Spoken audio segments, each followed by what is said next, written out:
Le sang de Chloé Dubois était encore chaud sur le sol gelé lorsque Léo Bernard lui décocha un dernier coup de pied. « Tu aurais dû la fermer au sujet des loups », gronda Théil. L'orpheline de 20 ans gisait, immobile, sur l'ancien chemin de bûcheron, le crâne fissuré contre une pierre, les côtes brisées. Léo, Lucas et Enzo se tenaient au-dessus de son corps affaissé, leur souffle formant des nuages dans l'air de minuit. « Est-ce qu'elle » La voix de Lucas tremblait. Léo vérifia le pouls à son cou. Faible, mais présent. Il sourit. Quel gel. Les loups finiront ce que nous avons commencé. Il se tourna vers ses amis. Personne ne sait qu'elle est ici. Personne ne viendra. Ils grimpèrent dans le 4x4 de Léo et s'éloignèrent. Les feux arrière disparurent dans les ténèbres de la forêt des Vosges. Le téléphone portable de Chloé gisait, brisé, à 1 mètre de sa main tendue. La température chutait vers un petit degré Celsius. Dans 2 heures, l'hypothermie l'emporterait. Mais Léo Bernard ignorait une chose, la forêt avait tout vu. Minuit 48. Les yeux de Chloé s'entr'ouvrirent sur un ciel criblé d'étoiles qu'elle ne parvenait pas à distinguer nettement. La douleur déferlait par vagues. Son côté droit hurlait à chaque respiration superficielle. Côte cassée, sans aucun doute. Peut-être un poumon perforé. Elle essaya de bouger son bras gauche. Rien. Elle tenta avec ses jambes. Son corps refusait d'obéir. Le froid était pire que la douleur. Elle avait grandi dans ces forêts vosgiennes. Elle connaissait l'hypothermie. Elle en connaissait les étapes. Elle savait ce qui allait suivre. Ses doigts étaient déjà engourdis. C'était la première étape. Les frissons viendraient ensuite, puis la confusion, et enfin cette chaleur mortelle qui pousse les gens à se déshabiller juste avant de mourir. Elle avait lu des récits de randonneurs retrouvés gelés, à moitié nus, souriant. Chloé se força à penser clairement, à évaluer les dégâts. Son téléphone portable. Où était son téléphone? Elle tourna la tête, ignorant la douleur fulgurante dans son cou. Là, à 1 mètre, l'écran éclatait en une toile d'araignée de fissures, complètement noire. Mort ou détruit. Peu importait. C'était 1 mètre qu'elle ne pouvait pas franchir. La route était déserte. L'ancien chemin de bûcheron voyait passer peut-être 2 voitures par semaine, en plein jour. La nuit, jamais. Sa maison de campagne était à 2,5 km au nord. Elle rentrait à pied de son service tardif au bistrot de la place quand le 4x4 de Léo lui avait coupé la route dans le virage. Le passage à tabac avait duré peut-être 3 minutes. Une éternité. Le village de Saint-Martin était à 13 km au sud, trop loin pour que quiconque entende ses cris. Chloé essaya quand même. Au secours! Sa voix ne fut qu'un murmure, perdu dans le vent qui bruissait dans les pins. S'il vous plaît. Rien. Juste l'indifférence vaste et silencieuse de la forêt. Elle tenta un calcul mental. La température corporelle normale est de 37 degrés Celsius. Elle sentait maintenant les frissons. Des tremblements violents, incontrôlables. Cela signifiait qu'elle était déjà tombée autour de 35 degrés Celsius. La deuxième étape de l'hypothermie commençait à 34 degrés Celsius. La troisième, l'étape mortelle, à 32 degrés Celsius. Les sites médicaux disaient qu'on perdait environ 1 demi-degré toutes les 30 à 40 minutes dans des conditions de gel. Elle ne portait qu'un jean et une veste fine. Le sol sous elle lui volait sa chaleur encore plus vite. 90 minutes, peut-être 2 heures si elle avait de la chance. Après cela, son cœur cesserait simplement de battre. Chloé essaya de se traîner vers la route. Ses bras tremblaient sous l'effort. Elle réussit à avancer de 15 cm avant que la douleur dans ses côtes ne lui coupe le souffle et ne l'arrête. Un filet de sang coulait de sa tempe, chaud contre l'air froid, s'égouttant sur les feuilles couvertes de givre. Chaque mouvement empirait les choses. La côte cassée se déplaçait, s'enfonçant plus profondément dans les tissus. Si elle perforait complètement son poumon, elle se noierait dans son propre sang bien avant que l'hypothermie ne la réclame. Elle devait rester immobile. Conserver son énergie. Mais rester immobile signifiait geler plus vite. Chloé voulait pleurer, mais ne pouvait pas gaspiller cette humidité. Ne pouvait pas gaspiller cette chaleur. Son esprit dériva vers ses parents. L'accident de voiture, 10 ans plus tôt, l'avait laissée orpheline à 10 ans. Sa grand-mère l'avait élevée jusqu'à ce que le cancer l'emporte elle aussi, 5 ans plus tard. Maintenant, Chloé vivait seule dans la maison de campagne qu'elle lui avait laissée, cumulant 2 emplois, joignant à peine les 2 bouts. Personne ne remarquerait son absence avant son service du lendemain après-midi. D'ici là, elle serait morte depuis 12 heures. « Je vais mourir ici », murmura-t-elle aux étoiles. Seule. Comme maman et papa. Le froid la rendait somnolente. C'était mauvais signe. Cela signifiait que son corps se mettait en veille, redirigeant le sang de ses extrémités pour protéger ses organes vitaux. Bientôt, elle ne pourrait plus rester éveillée. Une fois endormie, elle ne se réveillerait pas. Reste éveillée. Reste éveillée. Reste éveillée. Chloé se mordit la lèvre assez fort pour sentir le goût du sang. La douleur aida, mais seulement un instant. Puis elle l'entendit. Un son qui fit s'effondrer le peu d'espoir qui lui restait. Des branches qui craquent dans l'obscurité. Des pas. De multiples pas, se déplaçant dans les sous-bois avec détermination. Pas des pas humains. Trop légers. Trop nombreux. À la lisière de la forêt, 47 paires d'yeux jaunes s'ouvrirent dans l'obscurité, et chacune d'entre elles était fixée sur Chloé. Son cœur martelait ses côtes brisées. Des loups. Pas un ou deux. Une meute. 8 ombres se matérialisèrent, se déplaçant avec la coordination silencieuse de prédateurs au sommet de la chaîne alimentaire. Leurs yeux reflétèrent la dernière lueur de la batterie de son téléphone avant qu'il ne s'éteigne complètement. Elle connaissait les règles. Elle avait étudié les loups depuis son enfance. Ne pas courir. Ne pas faire de mouvements brusques. Ne pas les regarder directement dans les yeux. Paraître non menaçante. Mais elle saignait. L'odeur métallique de son sang flottait dans l'air glacial comme une cloche annonçant le dîner. Le sang déclenchait les instincts de chasse. Le sang signifiait une proie. Le sang signifiait de la nourriture. La louve de tête s'approcha. Une femelle. Le cerveau de Chloé catalogua automatiquement. Pelage gris argenté. Vieille cicatrice de combat. L'alpha? L'instinct de survie de Chloé l'emporta sur la logique. Elle devait bouger. S'enfuir. Elle enfonça son coude dans le sol gelé et tira. La douleur explosa dans son torse. La côte cassée se déplaça, grinçant contre quelque chose de mou à l'intérieur. Elle sentit un goût de cuivre. Hémorragie interne, donc. Parfait. Mais la peur la poussa en avant.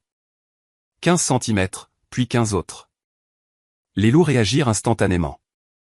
3 mâles rompirent la formation, la flanquant sous différents angles. Des grognements sourds grondaient dans leur poitrine.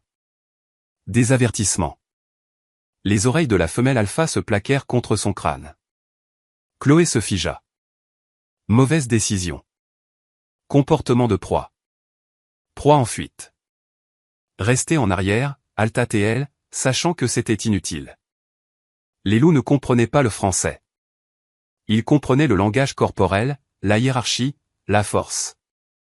Elle n'avait rien de tout cela en ce moment. Sa main trouva une branche cassée, à moitié enfouie dans les feuilles. Elle la saisit avec des doigts qui répondaient à peine, la brandissant comme une arme pathétique. « Allez-vous-en, s'il vous plaît. » L'alpha fit un autre pas en avant, puis un autre, assez près maintenant pour que Chloé puisse voir le givre se former sur son museau. Puisse compter les années dans ses yeux ambrés. 1,50 m. 1,20 m. L'esprit de Chloé lui hurlait de frapper avec la branche, de se battre, de faire quelque chose. Mais son corps était en train de s'éteindre. Les frissons s'étaient intensifiés.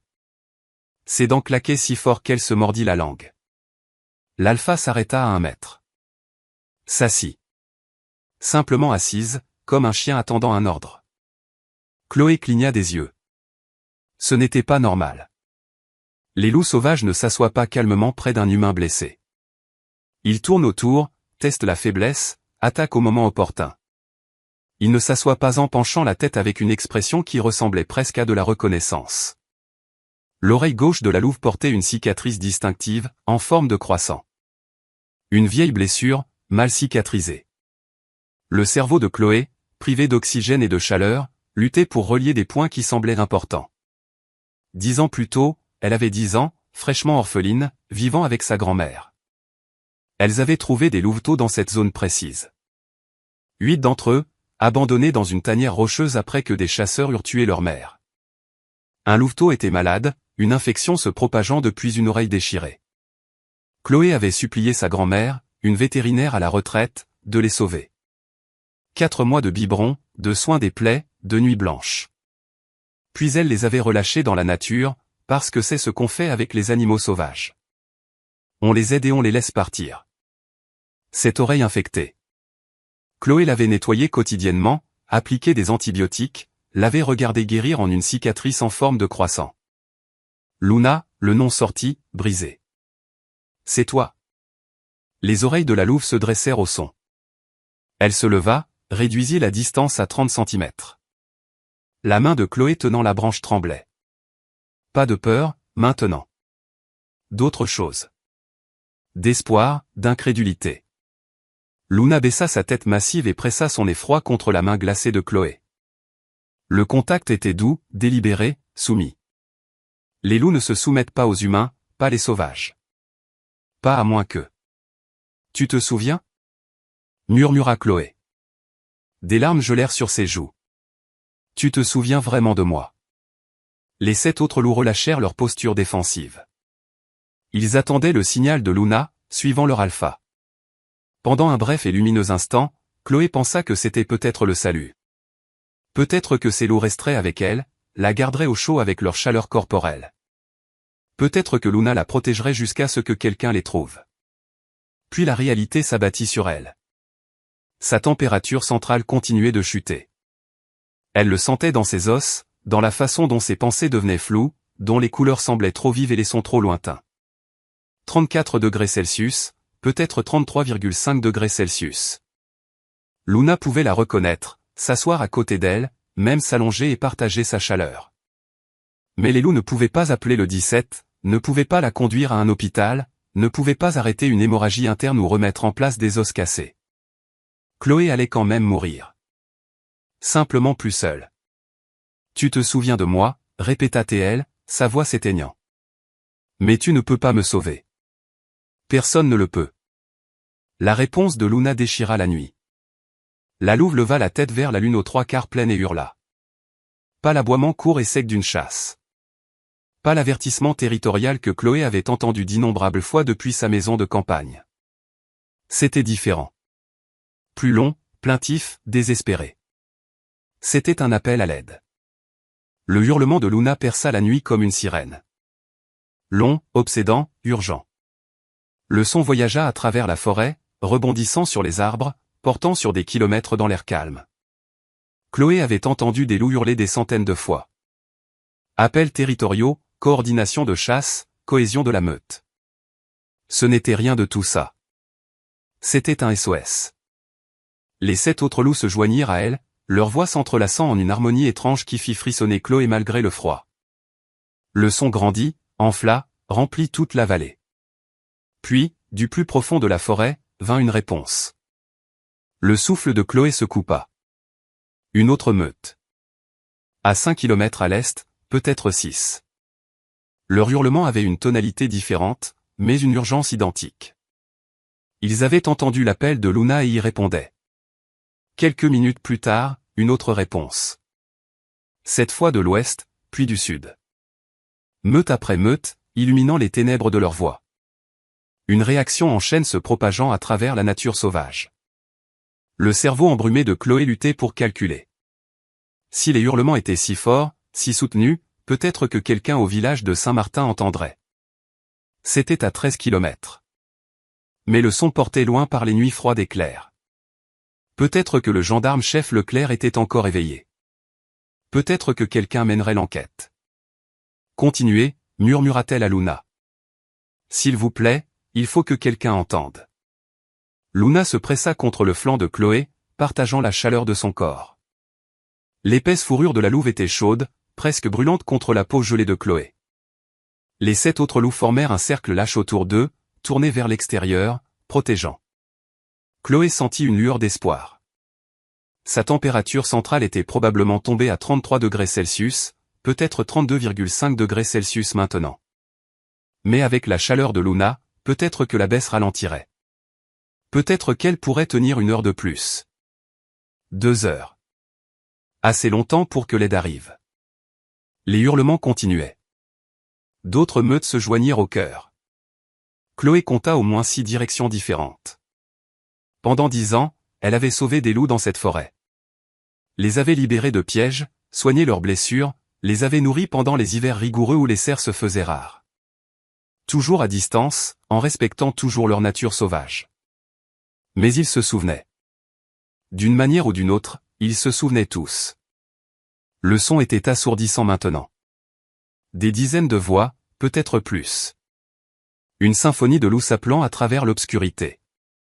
Sûrement que tout le village pouvait entendre ça. Sûrement que quelqu'un viendrait. Minuit 55. Chloé s'accrochait à la conscience, luttant contre la somnolence qui voulait l'entraîner. La respiration de Luna était régulière, chaude contre son cou. Le rythme cardiaque de la louve était fort, rythmé. Chloé se concentra dessus, l'utilisant comme une encre pour rester éveillée. Reste éveillé. L'aide arrive. Reste juste éveillé. 1 heure arriva. Les hurlements duraient depuis 15 minutes d'affilée maintenant. Toujours pas de phare sur la route, pas de bruit de véhicule. L'espoir de Chloé commença à se fissurer. 13 kilomètres, c'était loin. Trop loin. Peut-être que les gens du village entendaient les hurlements, mais les rejetaient comme un comportement normal de loup. Peut-être qu'ils s'étaient retournés dans leur lit et s'étaient rendormis, sans jamais savoir que quelqu'un était en train de mourir juste à l'extérieur de leur maison chaude et sûre. Ses dents avaient cessé de claquer. C'était mauvais. Cela signifiait que son corps renonçait à frissonner, conservant sa dernière énergie pour les organes vitaux. L'étape finale avant l'arrêt complet. 1h05. Une nouvelle meute arriva. 7 loups émergèrent de la lisière, se déplaçant prudemment vers le groupe de Luna. Leur alpha, un mâle gris-noir massif, s'approcha de Luna avec un langage corporel soumis. Permission accordée. Ils formèrent un deuxième cercle, élargissant l'anneau de protection. 23 loups maintenant, tous là à cause d'elle. Tous essayant d'aider de la seule manière qu'ils connaissaient. Mais ce n'était pas suffisant. Chloé se sentit glisser. Sa vision se rétrécissait, s'assombrissant sur les bords. Ses pensées devenaient décousues, oniriques. Elle pensa à ses parents, se demanda s'ils l'attendaient quelque part. Sa grand-mère. Tous les gens qu'elle avait aimés et perdus. Je suis désolée, murmura-t-elle à Luna. Tu as essayé, mais je vais quand même mourir. Luna gémit doucement, léchant le visage de Chloé. Le geste était si doux, si déchirant, que Chloé voulut pleurer, mais elle n'avait plus de larmes. 1h12. Les yeux de Chloé commençaient à se fermer quand elle l'entendit. Des moteurs. Des moteurs de voiture. Pas un. Plusieurs véhicules. Son cœur sursauta. De l'aide. Enfin. Les hurlements avaient fonctionné. Des phares percèrent les arbres, devenant plus brillants. Le rugissement d'un puissant moteur de 4x4 résonna contre les rochers. Chloé essaya de crier, mais sa voix ne fonctionnait plus. Le premier véhicule apparut dans le virage. Les phares illuminèrent les loups, transformant leurs yeux en des dizaines d'orbes lumineux. Chloé vit la plaque d'immatriculation. BRF 2847. Le 4x4 de Léo Bernard. Il était revenu. Léo Bernard sortit de son véhicule, suivi par Lucas Fournier et Enzo Lambert. Les 3 hommes se figèrent en voyant les loups. 23 paires d'yeux reflétés dans les phares. 23 loups disposés en 2 cercles parfaits autour du corps immobile de Chloé. N'attaquant pas, ne se nourrissant pas, protégeant. Mais qu'est-ce que c'est que ce bordel? La voix de Lucas se brisa. Le cœur de Chloé, déjà défaillant, sembla s'arrêter complètement. À travers sa vision qui s'obscurcissait, elle vit le visage de Léo. Pas surpris, pas inquiet. Froid, calculateur. Il était revenu pour finir ce qu'il avait commencé. C'est parfait, dit Léo, un sourire s'étalant sur son visage. Encore mieux que ce que j'avais prévu. Enzo recula d'un pas. Léo, de quoi tu parles? On doit appeler une ambulance. T'es fou? Léo se tourna vivement vers lui. Elle respire encore. Si elle parle aux flics, on va tous prendre 20 ans. Le visage de Lucas devint blême sous les phares. Tu avais dit. Tu avais dit qu'on allait juste lui faire peur. Les plans changent. Léo se dirigea vers la benne du 4x4 et en sortit une carabine de chasse. On est revenu parce qu'on a entendu les loups. On a essayé de sauver Chloé Dubois d'une attaque de meute. Tragiquement, nous sommes arrivés trop tard. Voilà l'histoire. La vérité s'abattit sur Chloé comme de l'eau glacée. Léo n'avait pas paniqué en fuyant. Il était rentré chez lui, y avait réfléchi, et avait réalisé que la laisser en vie était une erreur. La caméra de sécurité du bistrot de la place le montrerait en train de lui parler avant qu'elle ne parte. Il lui fallait une couverture. Une attaque d'animal serait parfaite. Intraçable. Pas d'enquête pour meurtre. Il était revenu pour s'assurer qu'elle était morte et mettre en scène le tout. Enzo fixa la carabine. Tu ne peux pas être sérieux, Léo. Il y a 23 loups là-bas. Ils n'agissent pas normalement. Ils la protègent comme si elle était l'une des leurs. Les loups ne protègent pas les gens, dit Léo en chargeant l'arme. Ils les mangent. Il suffit de les effrayer.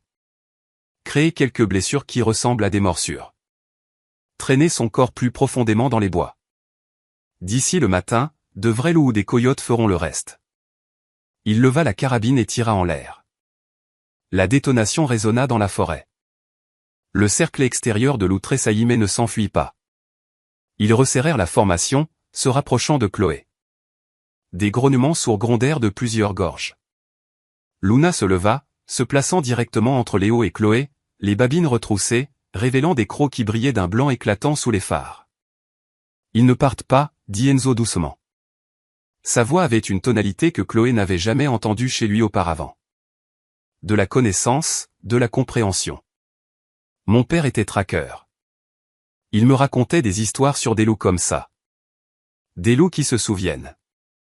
Léo, si tu la touches devant eux, ils nous traqueront. Pas aujourd'hui, pas demain. Mais ils nous traqueront pendant des années, jusqu'à ce qu'on soit mort. Léo éclata de rire. C'est de la superstition, ça. Enzo désigna Luna. Regarde cette alpha. Elle n'a pas peur du fusil. Elle ne s'enfuit pas. Elle choisit de rester et de protéger un humain. Ce n'est pas un comportement normal de loup. C'est personnel. Lucas reculait vers le 4x4. Enzo a raison, mec. C'est mal. Tout ça. On a tabassé une fille parce qu'elle a arrêté ton projet de déforestation. Maintenant tu veux la tuer. Je me casse. Léo pointa la carabine vers Lucas. Personne ne se casse. Tu es dans le coup jusqu'au cou. C'est toi qui as porté le premier coup. Je n'ai pas signé pour un meurtre. La voix de Lucas monta en un cri. Baisse la voix, siffla Léo, mais il était trop tard. De la direction du village, de nouveaux sons émergèrent. Des sirènes. Plusieurs véhicules. Le visage de Léo se tordit de rage. Qui a appelé les flics? Personne, dit Enzo. Mais tout le village a probablement entendu ces loups hurler pendant 20 minutes. Quelqu'un est venu voir. Léo prit sa décision en un instant.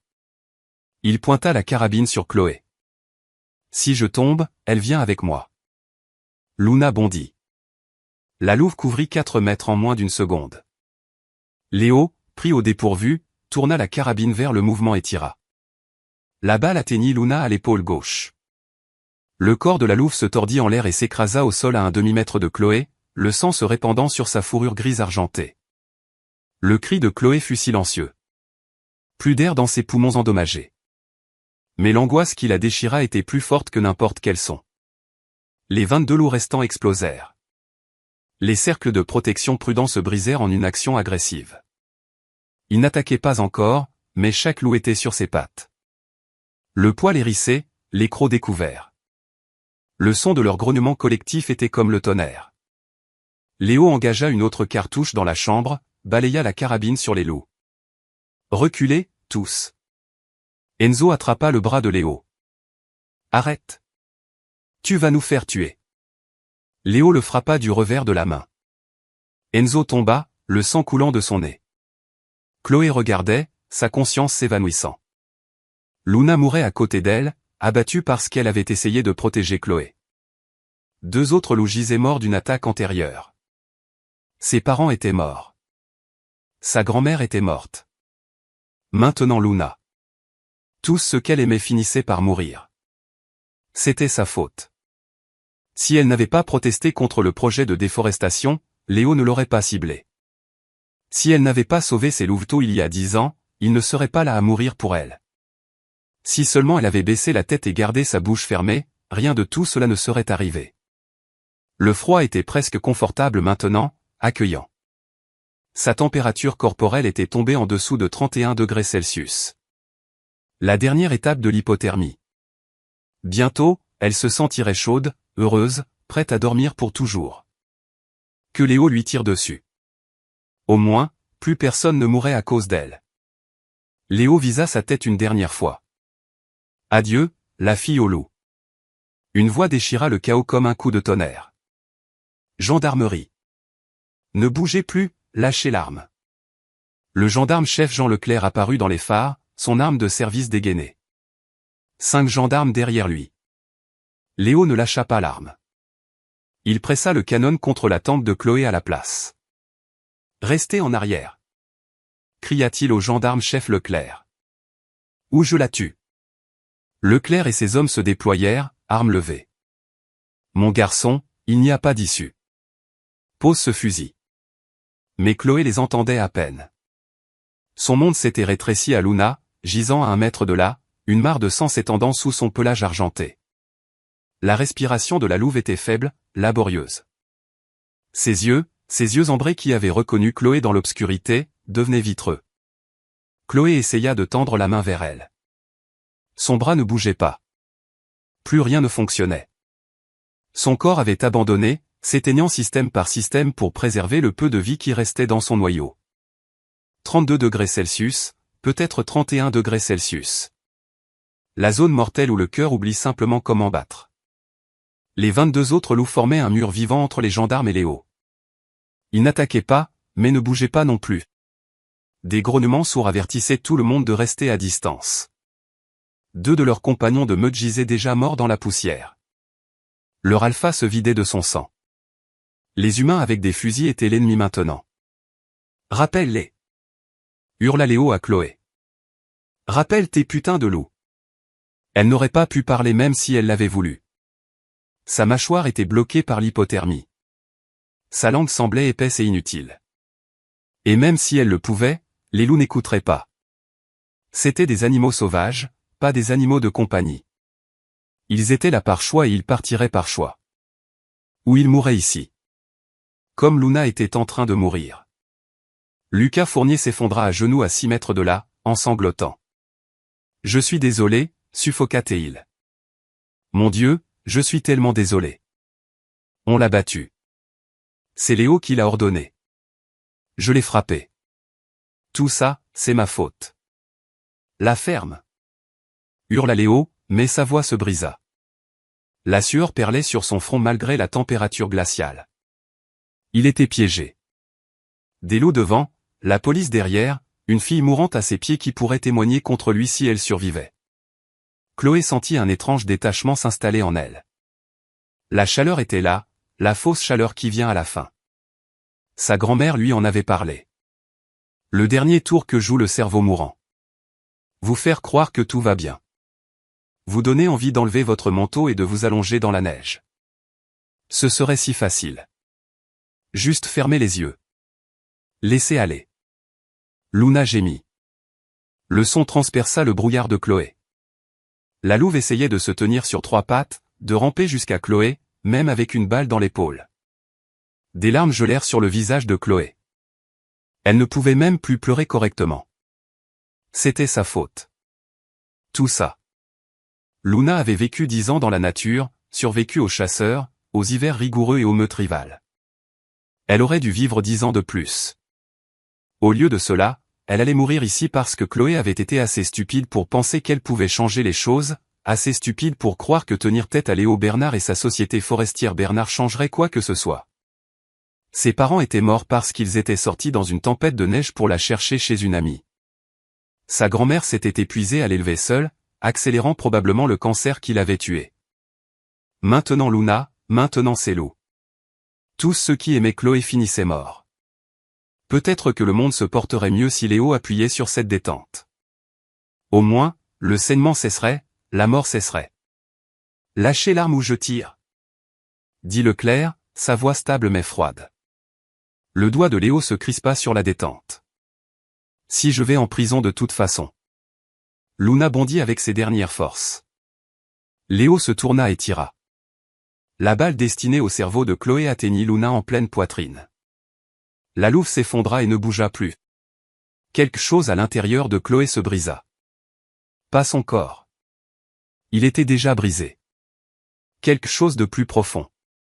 La partie d'elle qui avait survécu à la mort de ses parents, à la mort de sa grand-mère, à des années de solitude et de lutte. La partie qui avait continué à se battre, à croire que les choses pouvaient s'améliorer.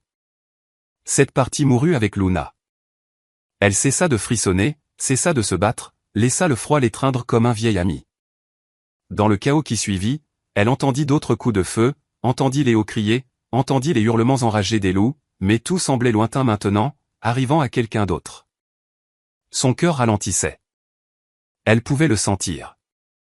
60 battements par minute, 50, 40. Leclerc fut soudain à côté d'elle, ses mains vérifiant son pouls. Son visage devint blanc. Elle est en arrêt cardiaque. Où est cette foutue ambulance? Une voix de femme. Professionnelle et urgente. Mon chef, elle ne survivra pas au transport jusqu'à Colmar. La température centrale est critique. Nous devons la réchauffer maintenant ou elle meurt dans les 10 prochaines minutes. Faites-le ici. Nous n'avons pas l'équipement, à moins que... La voix s'interrompit. Enzo Lambert, votre oncle n'est-il pas vétérinaire? La conscience de Chloé vacilla. Un choix était en train d'être fait. Elle ne l'entendait pas clairement. Elle s'en fichait. Elle voulait juste revoir Luna. Son cœur battait 30 fois par minute. Puis 25.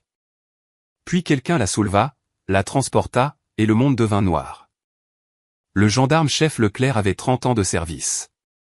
Il avait raisonné des suspects armés, négocié des prises d'otages, mais il n'avait jamais rien vu de tel. Un face-à-face entre les humains et la nature elle-même. Léo Bernard, c'est votre dernier avertissement. La main de Léo tremblait. Vous ne comprenez pas, mon chef. Elle a tout gâché. L'entreprise de mon père, nos contrats, notre réputation. Tout ça parce qu'elle se soucie plus des animaux que des gens. Alors vous avez décidé de la tuer. J'ai décidé de lui donner une leçon, la voix de Léo se brisa. Ça ne devait pas aller si loin. Mais elle n'arrêtait pas. Même en saignant par terre, elle continuait de me défier avec ses yeux. Alors oui. Oui, je vais la tuer, parce que les gens comme elle ne méritent pas de gagner. Lucas Fournier se leva, les mains en l'air. Mon chef, je témoignerai. C'est Léo qui a ordonné le passage à tabac. Enzo et moi, on a juste suivi. Mais le meurtre, c'est que lui. Lâche. Léo pointa la carabine vers Lucas et tira. La balle atteignit Lucas à la cuisse. Il s'effondra en hurlant. Les loups explosèrent. N'attaquant pas encore, mais resserrant les rangs. Le cercle se referma. 4 mètres devinrent 3. 3 devinrent 2. Léo se retourna vers Chloé, le doigt sur la détente. Je mets fin à tout ça. Leclerc fit son choix. Il tira 2 fois. Les 2 balles atteignirent Léo à l'épaule et à la poitrine. Léo tomba. La carabine tomba avec un bruit sec. Les loups cessèrent d'avancer. Leur alpha était à terre. La menace était neutralisée. Mais leurs instincts luttaient avec la confusion. Avec son dernier souffle, la louve mourante leva la tête et laissa échapper un son qui n'était pas tout à fait un hurlement, plutôt un soupir. Une libération. La permission de partir. Les 22 loups se tournèrent comme un seul homme et se fondirent dans la forêt. La tête de Luna retomba sur le sol gelé, ses yeux ambrés se fermèrent. Elle était partie. Leclerc rengaina son arme et courut vers Chloé. Le docteur Valérie Lefebvre, la médecin du SAMU, était déjà là. Elle pressa 2 doigts sur l'artère carotide de Chloé. Pouls à 24 BPM. Température centrale. Elle inséra une sonde thermométrique. 30,7 degrés Celsius. Mon chef, elle est en hypothermie sévère. L'arrêt cardiaque est imminent. Mettez-la dans l'ambulance. L'hôpital de Colmar est à 42 minutes. Elle ne survivra pas au transport. Son cœur s'arrêtera avant qu'on atteigne la plaine d'Alsace. Le docteur Lefebvre leva les yeux et Leclerc vit quelque chose qu'il n'avait jamais vu dans son regard, l'impuissance. Je n'ai pas l'équipement pour traiter ça sur le terrain. Il nous faut des perfusions chauffées, un réchauffement contrôlé, une surveillance intensive. Sans ça, elle est morte. Enzo Lambert, le sang coulant de son nez cassé, prit la parole. Mon oncle, le docteur Pierre Lambert. Il a une clinique vétérinaire à 8 minutes d'ici. Le docteur Lefebvre le dévisagea. Un vétérinaire? Il a été médecin militaire pendant 15 ans, en Afghanistan. Il a traité l'hypothermie, les blessures par balle, tout. Il a du matériel de réchauffement pour les grands animaux, des fluides chauffés, même une petite salle d'opération. C'est pour les animaux, pas pour les humains. Mais c'est à 8 minutes au lieu de 42, la voix d'Enzo était stable maintenant, certaine. Docteur Lefebvre, vous avez dit qu'elle ne survivrait pas au trajet jusqu'à Colmar. Au moins, la clinique de mon oncle lui donne une chance. Le docteur Lefebvre regarda Leclerc. Le gendarme vit le choix impossible se refléter dans ses yeux. Option 1, suivre le protocole, l'emmener dans un vrai hôpital et la regarder mourir en route. Option 2, l'emmener dans une clinique vétérinaire, utiliser du matériel animal sur un humain, violer toutes les réglementations médicales existantes. Peut-être lui sauver la vie. Peut-être se faire poursuivre et perdre sa licence. Leclerc pensa à Chloé. Elle avait passé sa vie à choisir d'aider les autres, choisissant la compassion plutôt que la commodité. Il était temps de lui rendre l'appareil. Emmenez-la chez le vétérinaire, dit Leclerc. Le docteur Lefebvre ferma les yeux pendant 3 secondes. Quand elle les rouvrit, la décision était prise. Chargez-la dans l'ambulance. Enzo, appelez votre oncle. Dites-lui qu'on arrive en urgence absolue avec une hypothermie sévère. Il aura exactement 8 minutes pour se préparer. Ils soulevèrent Chloé sur le brancard. Ses lèvres étaient bleues. Sa peau était blanche comme le givre. Elle avait déjà l'air morte. Leclerc se tourna vers ses adjoints. Sécurisez la scène. Faites soigner Fournier. Mettez Bernard en état d'arrestation s'il survit. Il regarda la forêt où les loups avaient disparu, où le corps de Luna gisait, se refroidissant. Et pour l'amour de Dieu, ajouta-t-il doucement, que quelqu'un couvre cette louve, avec respect. L'ambulance filait à 110 km/h. À l'intérieur, le docteur Valérie Lefebvre travaillait avec une précision chirurgicale. Le moniteur cardiaque de Chloé bipait. Lentement. Irrégulièrement. Mourant. 20 battements par minute. 19. 18. Température centrale toujours en baisse, cria Nathan, l'assistant ambulancier. 30,5 degrés Celsius. La radio crépita. Ici docteur Pierre Lambert. Je suis prêt. Quel est son état, docteur? Le docteur Lefebvre prit le micro. Femme de 20 ans, hypothermie sévère, traumatisme multiple, température centrale 30,4 degrés Celsius et en baisse, fréquence cardiaque à 17. Elle est à quelques minutes de l'arrêt complet. Compris. J'ai préparé le protocole de réchauffement. Amenez-la directement à la salle de chirurgie pour grands animaux. C'est la seule table assez grande et elle a les lampes chauffantes. Nathan lança un regard au docteur Lefebvre. Il va vraiment la traiter comme un cheval? Il va la traiter comme une patiente qui ne doit pas mourir dans les 5 prochaines minutes. Conduis plus vite. 1h26. La clinique vétérinaire du docteur Lambert apparut, toutes lumières allumées. Le docteur Pierre Lambert se tenait dans la baie ouverte, un homme grand d'une 60aine d'années aux cheveux d'argent et aux mains stables qui avait suturé des soldats à Kandahar et mis bas des poulains dans les blizzards des Vosges. La salle d'opération sentait l'antiseptique et le foin. Une table en acier inoxydable conçue pour les chevaux dominait le centre. Des lampes chauffantes industrielles, déjà rougeoyantes, pendaient du plafond. Ils transférèrent Chloé sur la table. Le docteur Lambert ne perdit pas de temps. Nathan, activez toutes les lampes. Réglage maximum. Docteur Lefebvre, j'ai besoin de 2 perfusions de gros calibre. On va la perfuser massivement avec des fluides chauds. Il travaillait dans un chaos synchronisé.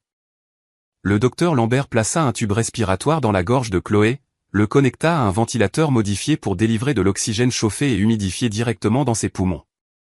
Le moniteur cardiaque continua sa descente inquiétante. 15 battements, 14. On la perd, dit Nathan. Pas encore. Le docteur Lambert prit une décision. Il faut un réchauffement interne actif.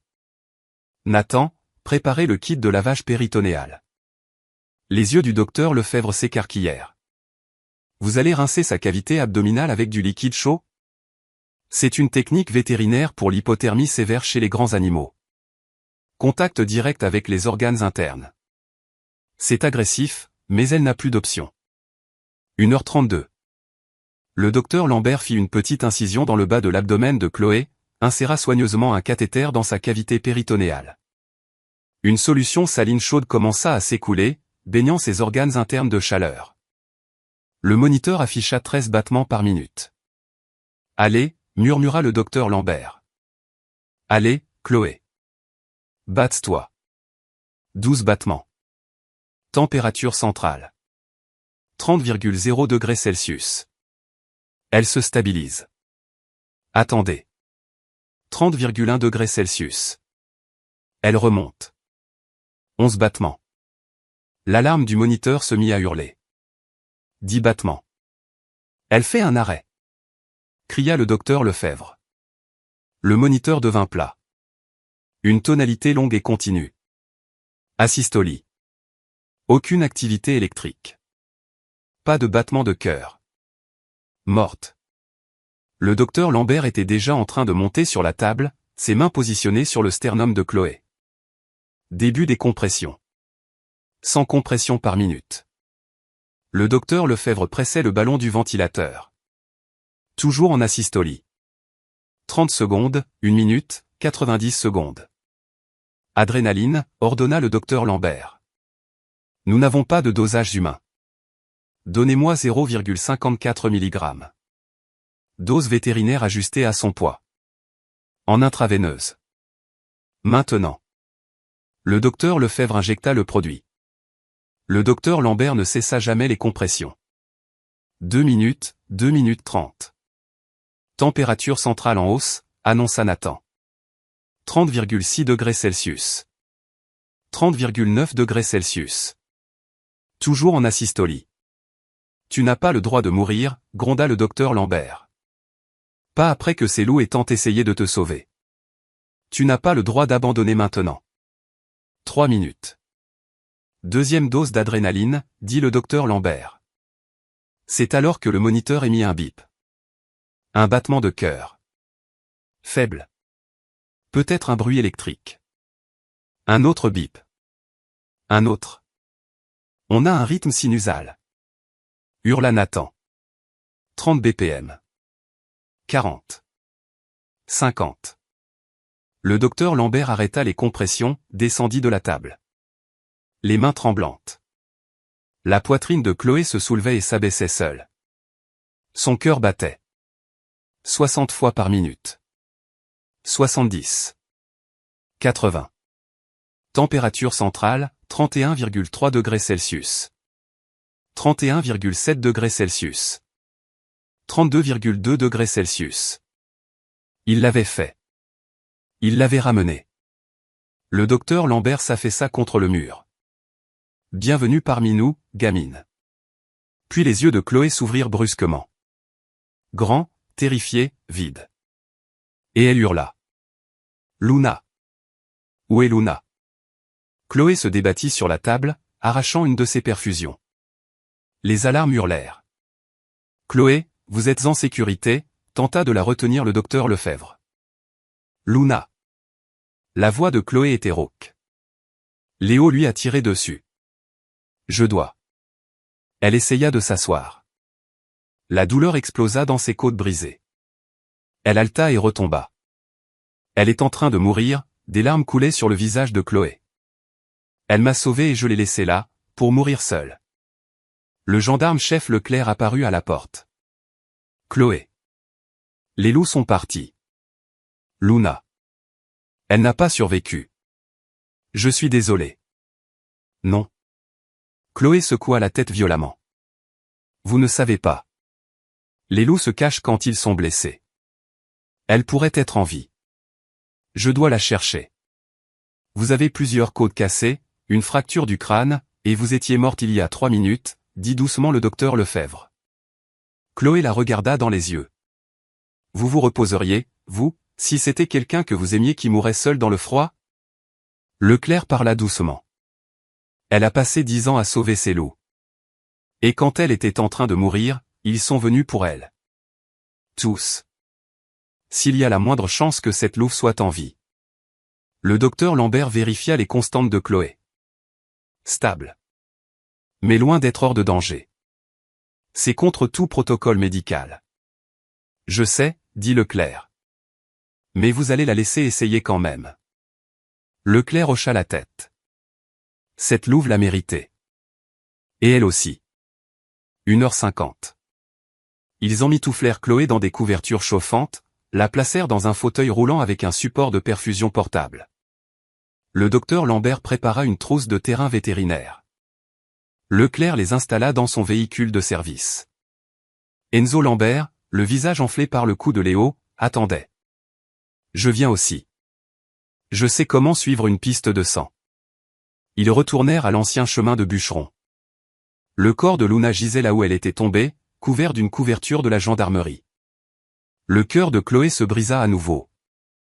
Mais Enzo examinait déjà le sol avec une lampe de poche.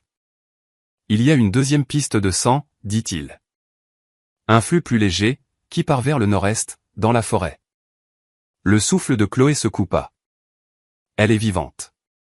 Elle s'est levée et a marché, ou rampé, dit prudemment Enzo. Avec une telle perte de sang, elle n'aura pas été loin.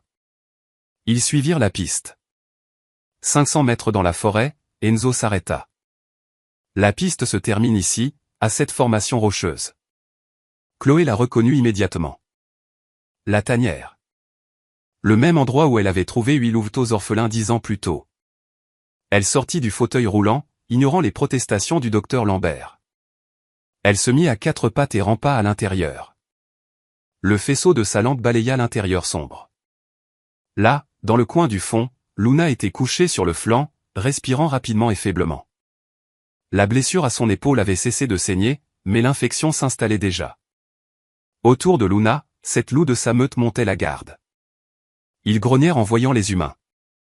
Mais quand Chloé rampa plus près, ils reconnurent son odeur et se turent. Luna, murmura Chloé. Je suis là. Je suis là. Les yeux de Luna s'ouvrirent. Une lueur de reconnaissance. Sa queue remua une fois, à peine. Le docteur Lambert se faufila dans la tanière. La balle est passée à travers, sans fragments. Mais elle est sceptique. Sans antibiotiques dans les 6 prochaines heures, elle ne survivra pas. Alors donnez-lui des antibiotiques, dit Chloé. Je devrais opérer. Nettoyer la plaie, retirer les tissus morts, la refermer correctement. Je ne peux pas faire ça ici. Alors on le fait ici quand même. Le docteur Lambert regarda cette jeune femme de 20 ans qui venait de mourir sur sa table d'opération, exigeant maintenant qu'il pratique une chirurgie dans une tanière de loup à la lueur d'une lampe de poche. Il ouvrit sa trousse. Tenez-lui la tête. Si elle panique à cause de la douleur, elle mordra. Chloé berça la tête massive de Luna sur ses genoux. C'est bon, murmura-t-elle. Je suis là. Le docteur Lambert injecta un sédatif, juste assez pour atténuer la douleur. Il travailla vite. 37 points de suture pour refermer la plaie. Antibiotiques injectés. Fluide sous-cutané pour la déshydratation. Quand ce fut terminé, il s'adossa. Le reste dépend d'elle. Chloé resta dans la tanière, allongée à côté de Luna, partageant sa chaleur. L'aube filtrait à travers l'entrée de la tanière. La respiration de Luna se stabilisa. Sa fièvre commença à baisser. Leclerc apparut à l'entrée. « Chloé, vous devez rentrer. » 3 heures après l'opération, Luna leva la tête, regarda Chloé, lui lécha la main une fois. C'était sa façon de dire « Je vais bien. Tu peux y aller maintenant. » Chloé embrassa le front de Luna. « On est quitte, maintenant » murmura-t-elle. Alors qu'il retournait au véhicule, Chloé jeta un dernier regard en arrière. Luna était assise à l'entrée de la tanière, la regardant partir. 2 semaines plus tard, Chloé était assise dans un lit d'hôpital à Colmar. Ses côtes guérissaient. Le gendarme-chef Leclerc lui rendit visite avec des nouvelles. Léo Bernard a plaidé coupable. 28 ans. Lucas Fournier en a pris 7. Les charges contre Enzo Lambert ont été abandonnées pour sa coopération. Et Luna? Leclerc sourit. Les caméras de surveillance de la faune l'ont filmé hier. Elle chasse à nouveau. Elle boite légèrement, mais elle est en vie.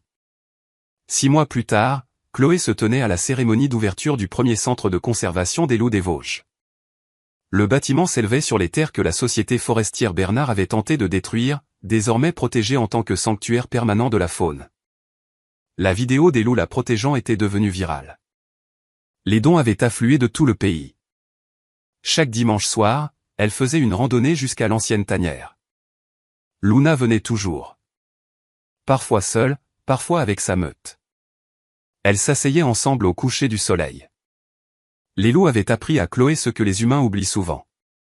L'amour n'est pas la possession. La loyauté est une obligation. Une véritable connexion ne requiert rien d'autre que la présence et la gentillesse remémorée. Elle avait sauvé 8 louveteaux une décennie plus tôt, sans rien attendre en retour. Il lui avait sauvé la vie, sans rien demander. Les mathématiques de la compassion ne s'équilibrent jamais sur le papier. Elles s'équilibrent dans des moments comme ceux-ci, quand une louve sauvage choisit de poser sa tête sur le genou d'un humain.